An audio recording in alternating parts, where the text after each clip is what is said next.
Here we have is a grey shrunken grain. This is a nice soft leather because it's all natural. We've got a nice light stitching.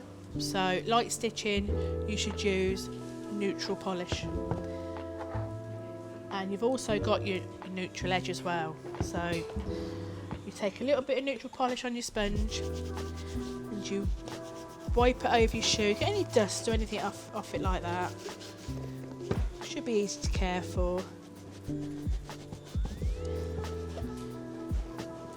And then after you've done that, you get your cloth and you brush it up.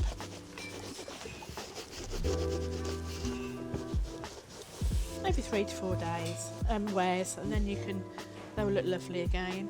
On these we've got some blooming.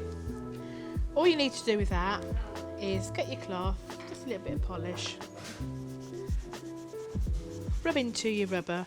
It's just like a white residue that forms when the shoe gets cold and just goes into the rubber, but it's not a problem, it comes back off again.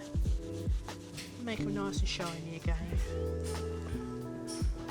And there's your shrunken grain.